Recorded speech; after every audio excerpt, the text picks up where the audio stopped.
बारीमा छु डाँडा पारी जान्छु दाउराको बारी हान्छु जसरी भए पनि दुःख गरी बाँचिरहन्छु साथमा परिवार आमा बाउ छोरा छोरी खुसी छु म सुत्नु परा छैन बोरा ओरी के होला भोलि सपना बुन्न छाडिसके जिउको आश छैन किनकि म हारिसके नकमाउनलाई जब घर मैले छाडिराखेँ बाँकीको कुरा 10 वर्ष म आधी माटे विदेशतिर जानु पर्यो सब थोक छोडेर सोचिराखे बस्नु पर्ला घर जग्गा जोडेर तर यस्तै मारा कैट कमाइने हुँदैन खालो लान टिक्क पैसा मलाई नै पुग्दैन छोरा छोरी हुर्किँदैछ खर्च दिने पर्यो थोरै पैसा जम्मा गर्दा वर्ष दिने गयो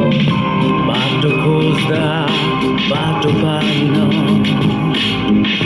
फल्ने फुल्ने माटो पाइन सायद भुल गरे मैले भगवानको हार्दै मन्दिर जाइन सोचेको जस्तो हुँदैन के आँसुमा डुबेकोले बुझे मैले जिन्दगी काट्न त्यो ऋण पनि काम गरी दिनभरि तर म एक्लो छु यहाँ साथ कसले दिन्छ नि फेरि दिनहरू काटे के जबरजस्ती मिल्दैन लागे रात कटे जहिले कमाइ भोइ पोछि राति जहिले कमाइ राम्रो छ घरिहरूमा ढाक्दै मैले तर कसरी लुकाऊ यो सबै कुराहरू अझै आधा उल्टी सपनामा पुरा गरौँ भन्ने सोचले छिरे म साउदीमा मलाई गाह्रो भएको त्यहाँ राम्रो ठाउँ उलिन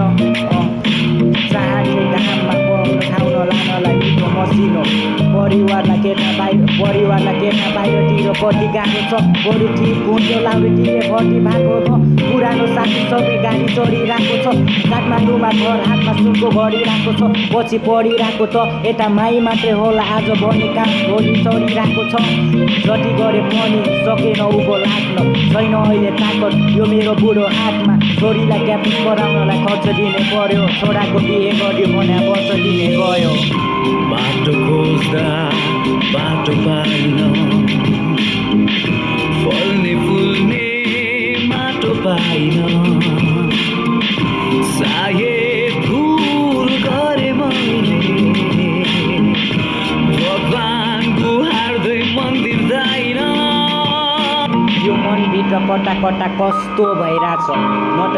एकछिन आनन्दले बस्न नै पाछ दुःख भन्या के रहेछ पस्दैको आज अनि मैले के भोगिरहेको छु कसलाई पो थाहा छ कसैलाई थाहा छैन मेरो मनको पीडा आज आफूलाई नै गरिरहेको छु पीडा मनभित्र झन्झन घाउ गरिरह्यो म विदेशतिर हुँदा मेरो साथीभाइले हेरिरहेछ कहाँ हुनु देखि मात्र यो घरभित्रको नाटक आफै छिमेकीले देखिरहेको काठमाडौँमा छोराहरूले तालमा छ मन लाग्यो बाबुआमाले एक्लै छाडी बस्छ छोरो बने ट्याटु गीत गाउँछ मुख छाडेर झगडा गर्छ साला हिँड्छ हुल बाँडेर दबाई सबाई खान्छ अरे सुने यस्तै खबर बचाइदेऊ मेरो छोरालाई गर्छु कसैले मर्डर बिचरा सानो हुँदा मर्छ कि भन्ने डर अहिले ठुलो भयो तर छैन त्यसकै भर हुर्कायो बढायो राम्रो स्कुलमा पढायो दुःख गरी कमाएको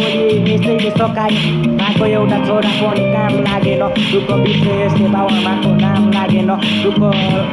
छोरीले भन्छ मेरो जिउमा किन लाग्यो आगो होइन मेरो हात मलाई भयो टेन गाह्रो होइन मेरो जन्म यस्तो भएको तपाईँ चुप लाग्नु मलाई सबै कुरा थाहा भयो